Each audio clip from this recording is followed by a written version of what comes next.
Podcast with Nikta Gina. Spesial loh. Pokoknya nontonnya itu di Dede TV, bukan Kakak TV. Terima kasih. Hai insan muda, Assalamualaikum warahmatullahi wabarakatuh. Senang sekali dijawab sama Bapak Nanangnya ya. Jadi saya tunggu dulu, senang sekali kita bertemu lagi bersama saya Nikta Gina di Humanity Talk Podcast. Dan kali ini saya punya narasumber yang istimewa sekali. Ada Bapak Nanang Subana Dirja selaku CEO dari Islamic Relief Indonesia, dan beliau juga salah satu donatur dari Dompet Duafa. Assalamualaikum Bapak. Waalaikumsalam warahmatullahi wabarakatuh. Sehat ya Pak ya? Alhamdulillah. Alhamdulillah. Sama sehat juga ya. Alhamdulillah, insya Allah, dan tetap ceria ya Pak ya. Amin ya Allah, ya Rabb. Nah, mudah-mudahan insan muda semuanya juga dalam kondisi sehat walafiat, puasanya juga lancar jaya ya. Dan insya Allah bisa mencapai hari kemenangan juga dengan kebahagiaan. Amin ya Allah. Tapi sebelum kita ngobrol sama Pak Nanang nih ya, aku mau ngajak dulu dong kolaborasi kebaikan di program Bantu Cianjur Bangkit. Caranya gampang banget insan muda.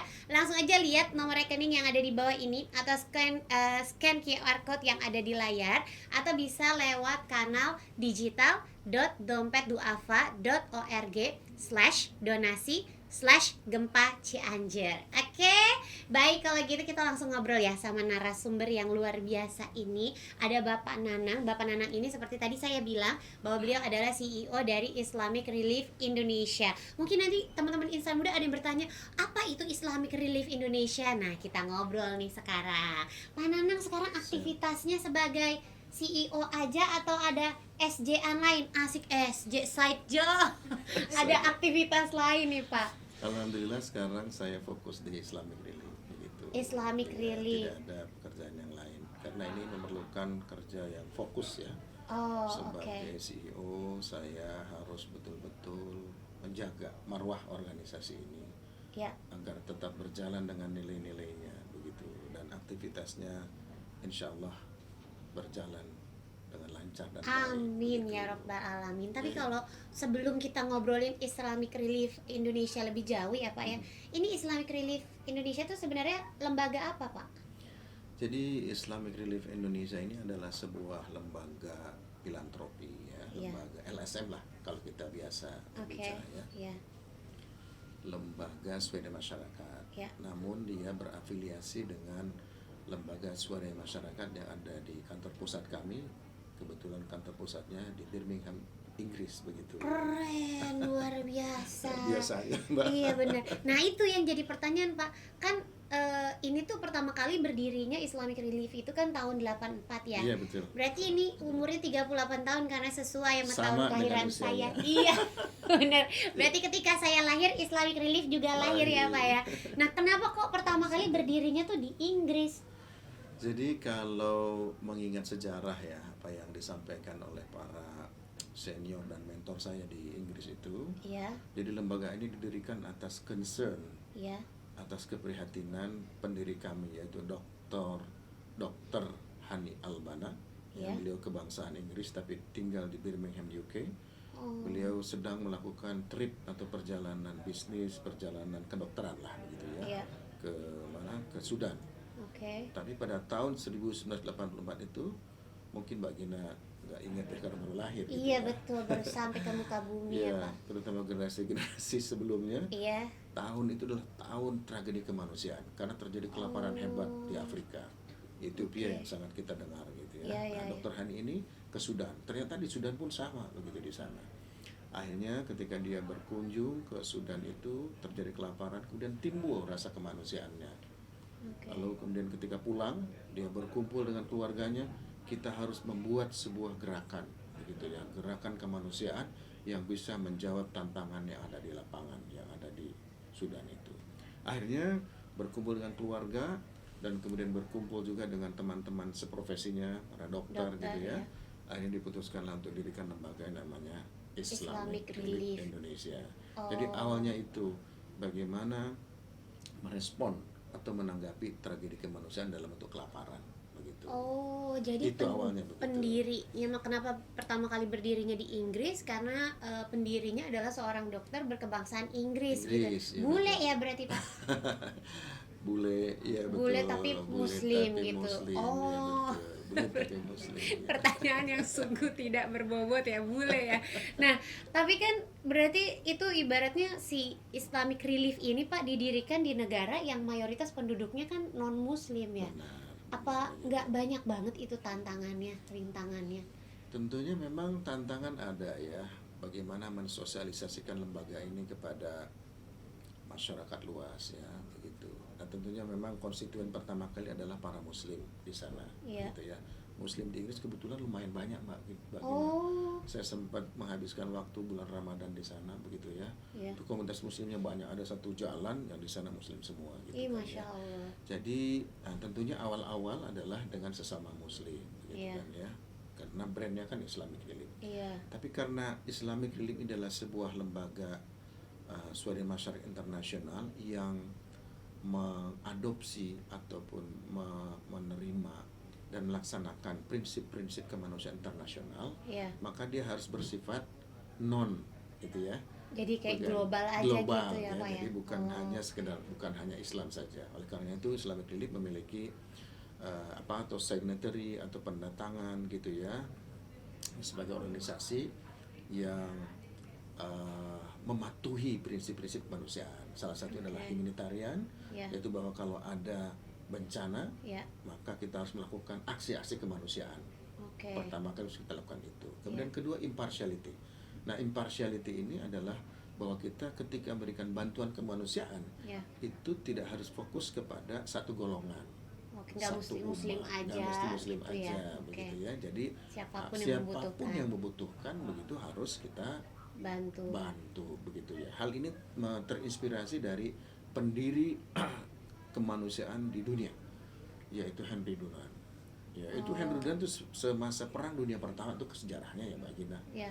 Semasa Perang Dunia Pertama itu dia menemukan banyak sekali tentara yang terluka, yang matanya bocos gitu ya, Iya. nggak bisa lihat, tangannya mohon maaf tidak ada gitu, Iya. berdarah terus, dan dia ditinggalkan oleh pasukannya. Dia ada yang dari Itali, ada yang dari Inggris, ada yang dari Iya. Jerman. Mereka tuh memang saling berperang itu satu-satu. Tapi begitu saat berperang mereka meninggalkan mereka ini ya. Oke. Nah, Henry Dunant itu kemudian membantu kepada semua orang. Dia tidak peduli dia kebangsaan apa dan ketika berperang atau tidak ya. Iya. Tapi dengan syarat mereka lo cuti senjata. Ini kita bicara konteks perang ya, Iya, sejarah ya. betul. Nah, itulah prinsip impartiality itu.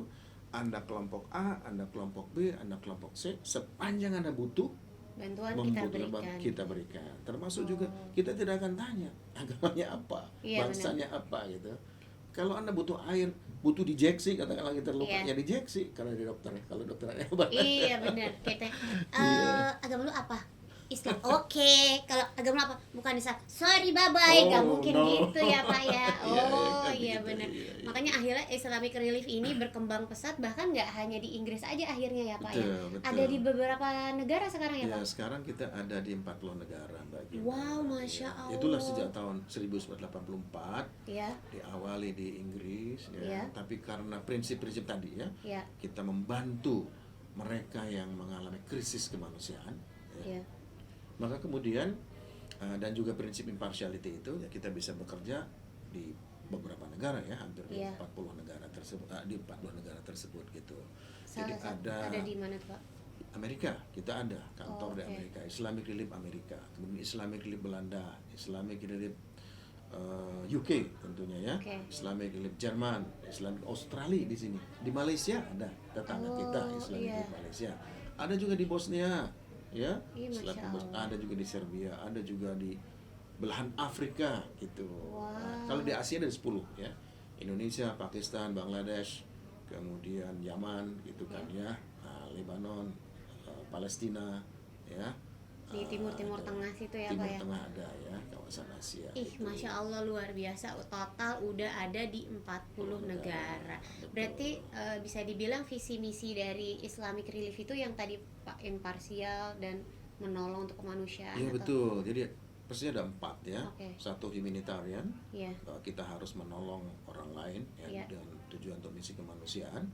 Kemudian kedua adalah impartiality, kemudian Ya. ada neutrality di situ. Nah, neutrality kita harus netral. Ya, Ya. ketika kita memberikan kemanusiaan itu jangan ada bawa misi macam-macam ya, Oh, dengan oke. kita merasa sebagai kelompok A, kelompok B gitu. Ya. Dan juga independen kita. Jadi betul-betul kita mandiri, tidak disetir Ya. oleh anasir-anasir politik tertentu, termasuk dari politik negara. Walaupun dia dari Inggris, Ya. maka dia tidak membawa pesan-pesan dari pemerintah Inggris gitu. Oh. Pesannya murni kemanusiaan gitu. Iya, iya. Sebetulnya ada 2 misi ya, lembaga umumnya kita bicara lembaga LSM itu. Satu adalah kita merespon kejadian-kejadian bencana, Ya. dan kedua adalah melakukan poverty alleviation atau membantu masyarakat agar terbebas dari kemiskinan gitu, Masya dari Allah. kerentanannya. Itu dua hal yang besar itu saya kira menjadi core ya, menjadi tugas inti, misi inti dari lembaga kemanusiaan seperti Islamic Relief gitu ya. Sama juga dengan dompet duafa saya kira. Seperti gitu. itu juga ya. Seperti itu juga. Cuman kalau dompet duafa kan murni Indonesia, kalau Islamic Relief kan dari Inggris. Jadi bahasa kemanusiaannya pakai bahasa Inggris. Ini di luar pertanyaan yang akan saya tanyakan nih Pak ya. Ya. Penasaran aja, pendirinya Islamic Relief, Dr. Hani Albana tadi Albana. masih hidup nggak sih Pak? Masih, Oh masih, alhamdulillah, Masya Allah, luar biasa. alhamdulillah, ya. Masih melakukan misi kemanusiaan, masih terlibat Masih terlibat di Islamic begitu, Relief dan masih jadi terlibat, dokter. masih jadi dokter juga. Ih keren amat sih, ya Allah, biar bisa begitu tuh gimana sih. Dan sebenarnya kalau bisa dibilang program-program Islamic Relief murni semuanya fokus di kemanusiaan ya Pak. Program-programnya apakah hanya kayak memberi bantuan-bantuan kemanusiaan aja, atau juga mungkin kayak melakukan pembangunan atau memperbaiki? Ya, betul. Jadi tadi kembali bahwa ada terjadi perkembangan. Iya. Di dunia ini pun terjadi perkembangan yang cukup pesat ya. Di bawah PBB tentunya kita Islamic Relief itu adalah sebagai lembaga yang mendapatkan status ECOSOC ya dari PBB begitu ya. Kita mengikuti apa yang terjadi di PBB. Misalkan salah satunya adalah dihasilkannya SDG, Sustainable Development Goals. Misalkan itu adalah sebuah framework baru di dalam bagaimana menciptakan kehidupan manusia yang lebih baik. Ya. Kemudian juga ada yang namanya COP of Parties untuk climate change. Ini untuk menciptakan dunia atau planet yang lebih baik ya, karena saat ini planet kita terancam oleh perubahan iklim gitu ya.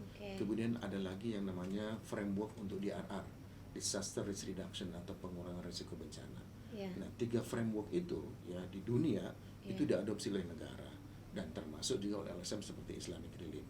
Oleh karenanya aktivitas kita itu memiliki dimensi yang cukup luas. Walaupun ujung-ujungnya adalah untuk poverty alleviation ya, mengentaskan kemiskinan, kemudian merespon krisis begitu ya. Tetapi aktivitasnya itu beragam ya. Selain memberikan bantuan kemanusiaan secara langsung ya, katakanlah berikan air bersih, makanan, tenda, apa yang dibutuhkan gitu ya Pak masyarakat. ya. Tapi juga kita ada kegiatan-kegiatan yang menyangkut advokasi misalkan, agar masyarakat yang termarginalkan misalkan ya, karena kemiskinannya di suatu negara itu, kita melakukan advokasi terutama karena 2 hal. Yang pertama misalkan pemerintah setempat itu tidak memiliki kepedulian terhadap persoalan rakyatnya ya. Kemudian kedua, apabila pemerintah itu tidak memiliki kapasitas gitu ya. Itu. Maka kita melakukan filling in the gap. Kalau yang tidak memiliki kepedulian, maka kita advokasi gitu. Ayo pemerintah, kita duduk sama-sama, mari kita cari strategi dan cara untuk menyelesaikan persoalan kemiskinan di daerah itu. Gitu ya. Nah, kita ada memperkenalkan satu prinsip namanya UPG ya, Ultra Poor Graduation. Jadi kelulusan itu baginya bukan hanya sekolah aja. Ini lulus dari kemiskinan. Iya, lulus dari kemiskinan gitu. Kita ada program seperti itu. Kita ada anak yatim dan keluarganya, kemudian kita berdayakan anak-anak yatim yang miskin ini, kemudian kita angkat ya dengan berbagai macam cara ya, supaya dia terbebas dari kemiskinannya. Caranya gimana? Selain memberikan bantuan kemanusiaan, Ya. kita advokasi juga dengan pemerintah, ya. Oh. Kalau ada program-program tertentu, pemerintah, mari kita lihat nih kelompok ini, Ya, mereka ya. belum dapat loh, kira-kira begitu ya. Iya. Mari kita susun. Terus caranya gimana? Oh, ternyata belum ada sistem dan mekanisme. Kita lihat misalkan di satu negara lain ada sistem dan mekanisme yang cukup bagus. Mari kita advokasi. Oh. Ya, mari kita sama-sama ciptakan hukumnya kalau belum ada. Iya. Caranya dan seterusnya. Jadi Keren banget. Berarti ada kayak pendidikannya juga, bikin Ada, orang Mbak, tuh iya. jadi mandiri, maksudnya jadi Betul. kayak ya tadi bisa graduate dari kemiskinan itu kan Graduate dari Pak. Berarti kemiskinan. karena diberdayakan kan, nggak Diberdayakan. hanya kayak butuh makan kasih makan, butuh minum kasih Iya. minum, nggak cuma Iya. itu aja Kami ya. punya prinsip ya Mbak Gina, bahwa yang namanya manusia itu sebetulnya berdaya, gitu kan ya. Iya. Mereka punya potensi dan mereka punya kemampuan untuk itu. Iya. Maka slogan dari pemerintah kita seperti tangguh gitu ya, Iya. dari BNPB. Itu kita pegang betul bahwa manusia itu sebetulnya padahal adalah tangguh gitu. Oleh karenanya jangan terus-menerus diberikan gitu. Jangan terus-menerus diberi, tapi difasilitasi untuk berdaya gitu. Iya, betul. Termasuk untuk kelompok yang namanya kelompok rentan. Ya, termasuk misalkan kelompok disabilitas Iya. gitu ya. Kemudian anak-anak Iya. gitu kan ya, perempuan, mohon Iya. maaf ya gitu ya. Lansia gitu. Lansia itu mereka punya daya begitu yang harus kita fasilitasi. Nah, di dalam tren global sekarang itu kan ada yang namanya GEDSI, Mbak Tina. Iya. Gender Equality and Disability Social Inclusion. Oke. Sebuah paradigma baru bahwa mereka punya hak tapi juga mereka punya kemampuan untuk maju begitu. Luar Harus biasa. kita fasilitasi untuk Iya, itu, iya. Mbak, gitu. Keren banget, Masya Allah. Berarti ini program-programnya tuh sekilas mirip juga ya Pak ya sama Dompet Duafa Oh, ya. sangat. Sangat, Kita makanya- saling belajar dengan Dompet Duafa. Nah, makanya Iya. akhirnya kolaborasi kebaikan Betul. juga sama Dompet Baik, Duafa. Nah, baik, sebelum baik. ngobrolin nih soal kerjasamanya Islamic Relief sama Dompet Duafa, akhirnya Islamic Relief sampai ke Indonesia tuh tahun berapa Pak? Kita tiba di sini itu di Indonesia tahun 2000. Tahun 2000 Ya, jadi berarti. hasil scanning dari kantor pusat itu melihat Iya. bahwa Indonesia sedang menghadapi krisis besar kan, Iya. tahun 98. Betul, ya iya. kan, ya. Bagiannya udah gede ya. Udah Mahasiswa. SMP kayaknya tuh Pak. SMP Iya, ya. lumayan. Itu kan Betul. ada krisis multidimensi. Iya. Kita masuk di situ sebagai filling in the gap ya. Dari kemampuan pemerintah sebetulnya ada, tapi kita melihat ada gap di sana gitu kan ya, ada kemiskinan baru, Iya. ada krisis di sana sini. Itu dia. Tahun 2000 kita masuk. Tahun 2003 kita mendatangkan MOU dengan pemerintah Indonesia Iya. dengan Kementerian Dalam Negeri tahun 2003 begitu. Oke. Disitulah kemudian kita running program kita. Iya. Sudah hampir 20 tahun sampai sekarang gitu ya. Hampir investasi kita sekitar 40 juta pound sterling gitu Mbak, ya. Wow, Masya Allah itu Nggak berapa banyak kalau rupiah ya? dibanding Dompet Duafa. Oh iya ya. Dompet Duafa itu besar sekali. Saya berpuluh kali lipat dari kita. Masya Allah, yang penting kan berapa dana yang terkumpul semuanya dimanfaatkan untuk kebaikan, kebaikan gitu masyarakat, kan ya ya. Pak ya. Iya. Nah akhirnya Islamic Relief bisa kolaborasi sama Dompet Duafa Pak, gimana itu? Ya, tahun 2006 kalau tidak salah 2007 saya lupa. Dr. Hani Albana Ya. ya datang ke Indonesia ke sini dengan satu misi. Misinya apa? Itulah yang tadi advokasi tadi ya. Ya. Misinya adalah mempersatukan para NGO ini Ya. dalam sebuah wadah yang memungkinkan mereka kerjasama untuk bisa melakukan kegiatan kemanusiaan di tempat-tempat kritis. Oke. Ah, Ya. Di situ hadir Dompet Duafa gitu kan ya, dan Ya. menjadi salah satu focal point dari NGO nasional yang kita kenal begitu ya. Nah, ide pada saat itu yang dibawa oleh Dr. Hani Albana adalah pembentukan namanya Humanitarian Forum. Nah, jadi beliau keliling tuh ke Indonesia, kawasan Timur Tengah, kawasan Afrika. Ayo kita dirikan namanya Humanitarian Forum. Kenapa? Karena organisasi kemanusiaan itu mengalami kesulitan manakala dia melakukan tanggap terhadap krisis kemanusiaan apabila dia membawa nama-nama seperti Islamic Relief. Itu kesulitan untuk melakukan kegiatan di negara-negara yang mayoritasnya non-muslim misalkan. Oh baik. Oke. Kemudian organisasi non-muslim Ya. punya kesulitan untuk melakukan kegiatan di yang muslim misalkan Ya, gitu ya. ya. Maka kemudian tergabunglah di dalam sebuah forum namanya Humanitarian Forum Indonesia.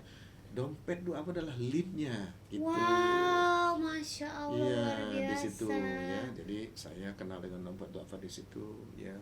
Dan kemudian kita pahami bahwa Dompet Duafa adalah organisasi kemanusiaan tertua di Indonesia, Ya. terbesar di Indonesia, Ya. ya, yang luar biasa gitu. Dan Akhirnya kemudian berkolaborasi sampai berkolaborasi sekarang sampai ya Pak. sekarang, ya, Bahkan termasuk berkolaborasi kebaikan di program kebencanaannya yang gempa Cianjur betul. kemarin Betul, ya Pak. betul, betul, itu benar. Bener ya. Benar. Yang dilakukan oleh Islamic Relief bersama Dompet Duafa Ya, untuk gempa Cianjur Pak. ya memang kita punya masing-masing SOP ya. Ketika Ya. bencana terjadi, itu kita berusaha untuk hadir di tempat itu secepat mungkin. Ya, termasuk Islamic Relief Dompet Duafa di hari-hari awal bencana itu sudah ada di sana. Iya. Ya, itu masing-masing dulu kita melakukan. Tapi kemudian ketika kita melihat bahwa ada kebutuhan untuk berkolaborasi, Iya. ya, karena untuk berkolaborasi dengan Dompet Duafa melalui kegiatan membangun hunian sementara. Oh iya. Kemudian ada kegiatan memberikan bantuan cash kepada kelompok rentan untuk ibu hamil, ibu menyusui, anak yatim, orang tua, itu kan disabilitas ya, kerjasama dengan Dompet Duafa, termasuk juga dalam memberikan paket Ramadan nih sekarang.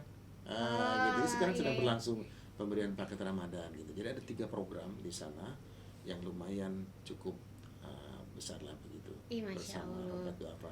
Kan Dompet Duafa itu kan sangat bagus ya membangun shelternya gitu ya. Iya. Timnya juga solid di sana gitu. Kita komunikasi di lapangan, bagaimana kalau kita kerjasama di Cianjur? Ternyata bersambut ya. Dompet Duafa juga ada timnya di sana gitu. Iya. Yang kebetulan sebelumnya kita juga sudah kerjasama dengan Dompet Duafa untuk program-program di beberapa daerah lain. Berarti alhamdulillah jadi lebih mudah lagi Lebih ya Pak mudah ya karena untuk kita sudah pernah kolaborasinya. kerjasama sebelumnya. Benar. Begitu. Nah itu Ya, tadi Dompet saya Duafa. yang agak menarik tentang cash itu ada metode bantuan yang diberikan berupa voucher cash voucher assistance itu apa Iya. tuh Pak? Ya, Cash Voucher Assistance atau disingkat dengan CVA adalah sebuah tren baru di dunia kemanusiaan. Ya. Jadi sekarang tuh di dunia orang lebih cenderung itu memberikan pembantuan itu dengan Cash Voucher Assistance ini. Jadi misalkan kalau kita membangun rumah ya. Ya. Kalau bangun rumah masyarakatnya setelah diskusi dengan mereka, setelah disepakati desainnya, setelah disepakati bahannya, oke kalau begitu kita berikan saja voucher kepada mereka, kerjasama dengan toko, ya. Masyarakat itu tinggal datang ke toko, Tuker vouchernya tuker gitu. vouchernya, atau pakai macam-macam, ada pakai pin, ada pakai scan wajah, gitu Iya. kan, ya, macam-macam gitu. Yang penting mereka punya hak. Katakanlah kalau satu rumah itu sekitar 12 juta, ya, Iya. bahan-bahannya. Ya. Nah, kita kirim PIN sama yang bersangkutan masyarakat Iya. itu, artinya dia sudah punya hak untuk mengambil barang-barang. Karena begitu dia datang ke toko, Iya. toko akan nanya siapa, Iya. ya. Kalau perlu dicek lagi di wajahnya di scan atau pakai PIN-nya berapa gitu Iya. kan ya. Ketika kita ada transaksi, begitu dimasukkan PIN dan itu sudah boleh, dia kemudian bisa membawa barangnya. Nah, metode ini ada banyak macam ya. Selain voucher, ada juga diberikan cash melalui transfer bank Ya. atau melalui wesel pos Ya. atau melalui macam-macam begitu Ya. ya, melalui macam-macam tools gitu. Yang jelas, cash voucher assistant itu punya prinsip power transfer. Oke. Jadi transfer power itu apa ya? Kekuasaan. Kekuatan. Nah, Iya. kekuatan.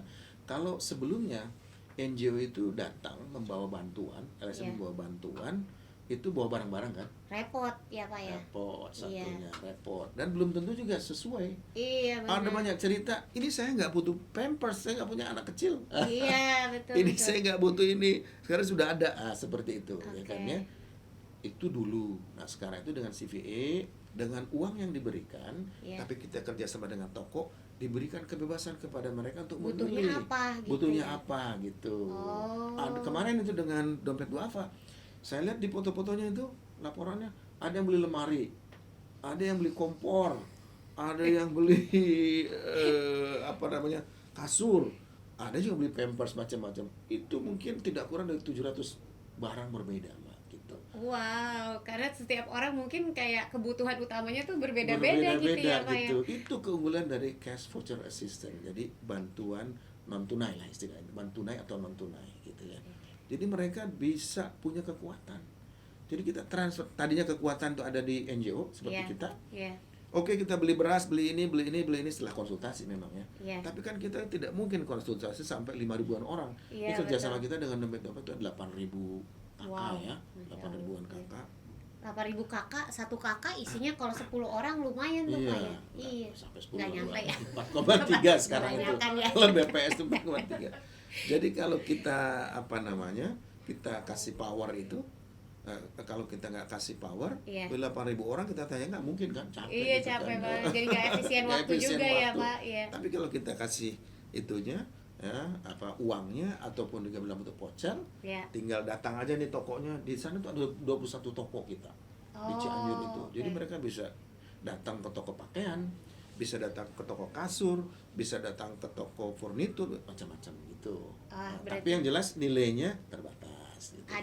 ada nilainya Ada ditentukan nilainya, berapa ditentukan gitu ya. berapa, Iya, begitu. tapi ya udah lumayan banget Pak, udah alhamdulillah, maksudnya jadinya kayak buat dari segi NGO-nya memudahkan, efisien Memudahkan, semuanya, efisien. terus dari segi penerima bantuannya, Memberdayakan iya, memberdayakan sesuai kebutuhan. gitu. Iya, benar Kira-kira banget. gitu bagian. Nah, jadi harapan Bapak kira-kira ini mewakili Islamic Relief Indonesia untuk warga Cianjur apa nih Pak? Wow, untuk warga Cianjur tentunya harapan kami ya, mereka tetap tabah berada dalam kondisi sekarang karena masih pancaroba.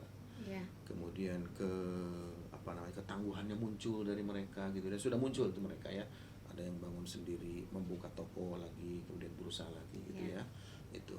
Dan kita tentunya sebagai lembaga kemanusiaan tidak boleh lupa kepada mereka bahwa mereka ini masih dalam fase darurat ke pemulihan. Iya. Ada banyak kebutuhan mereka. Baru saja 2 hari lalu saya di sana ya. Banyak ibu hamil yang masih tinggal di tenda-tenda ya kan ya. Aduh. Banyak anak di desa kita itu dengan dompet doa kerjasama itu ada 300-an anak yatim. Bayangkan Ya Allah. di sana gitu ya. Sekolahnya belum tentu gitu ya. Pakaiannya juga terbatas, alat-alat dan segala macam masih terbatas. Yang jelas mereka masih butuh bantuan untuk sesaat ini gitu ya. Kemudian yang paling penting adalah bagaimana menghidupkan potensi ekonomi mereka. Iya. Mereka masih ada sawah, dulu dia pedagang gitu kan ya, Iya. atau dulu dia berusaha bekerja, tapi semua aset-aset itu kan hancur ya Iya. dalam kondisi bencana. Jadi kita sebagai masyarakat Indonesia, termasuk juga teman-teman NGO, kita berharap fokus gitu ya. Atau kalau misalnya kita agak lupa, mari ingat kembali kepada mereka. Ribuan orang di sana ya, kan itu puluhan ribu rumah Iya, hancur betul. ya, Iya. begitu ya, ratusan ribu orang yang menderita itu gitu kan ya, dan terjadi kemiskinan baru di sana.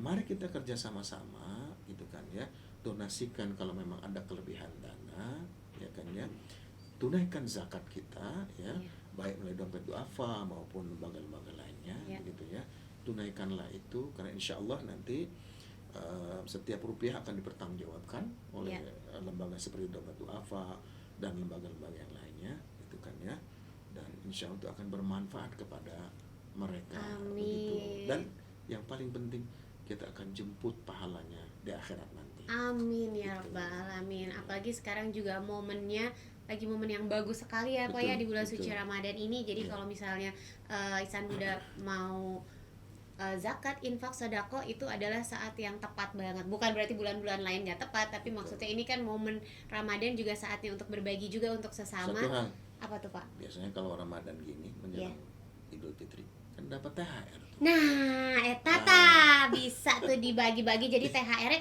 jangan semuanya buat dibeliin baju lebaran, Iya. beli kue-kue buat lebaran ya kan, ada yang disisihkan untuk Iya. membantu sesama gitu ya Pak ya. 2,5%. 2,5%, Jangan lupa itu dia. Belum Nih bagian. terakhir nih buat Siap, Pak siap. Nanang. 2 kata deh Pak buat dompet duafa. Wah, satu kalau saya Iya. tahu ya, hebat dompet duafa ini. Masya Allah. Dan terdepan. Iya, luar Luar biasa, biasa, Masya iya. Allah. Itu 2 katanya. Hebat dan terdepan, dan mudah-mudahan hebat dan terdepannya ini bisa terus ya Pak ya sepanjang Amin. masa, dan dompet duafa bisa selalu menjadi lembaga yang terdepan juga untuk di bidang kemanusiaan, Amin, amin, ya termasuk Allah. juga untuk Islamic Relief Indonesia semoga sukses selalu, juga selalu terdepan dalam kemanusiaan, Amin, bisa amin, ya menebar Allah, ya kebaikan di Amin. muka bumi Amin, ini. ya Amin ya Allah. robbal alamin. Pak Nanang juga sehat selalu ya. Amin, sama-sama Mbak Gina Terima juga, ya. kasih banyak infonya tentang Islamic Relief Terima Indonesia. kasih sudah Mudah-mudahan diundang di sini Mbak Gina. sama-sama. Mudah-mudahan insan muda juga semakin terbuka ya mata, hati, pikirannya untuk bisa membantu sesama. Pokoknya nggak bosan-bosan aku ingetin untuk kolaborasi kebaikan di program Bantu Cianjur Bangkit. Caranya gampang banget, seperti tadi Pak Nanang bilang bahwa banyak sekali, masih ribuan orang yang memerlukan bantuan di Cianjur karena mereka sekarang dalam masa transisi bisa dibilang ya Betul, Pak ya. betul. Sudah selesai dari gempanya, tapi memang harus membangun kembali, dan itu membutuhkan banyak mungkin tangan-tangan pertolongan dari insan muda semuanya. Siap. Nah, cara membantunya mudah sekali, bisa melalui nomor rekening yang ada di bawah ini, atau boleh scan QR code yang ada di layar, atau bisa lewat kanal digital.dompetduafa.org/donasi/gempa Cianjur. Terima kasih banyak insan muda yang sudah menyaksikan dan mendengarkan Humanity Talk Podcast episode kali ini. Semoga bermanfaat. Sampai ketemu lagi di episode-episode berikutnya. Nikta Gina dan juga Pak Nanang pamit. Assalamualaikum warahmatullahi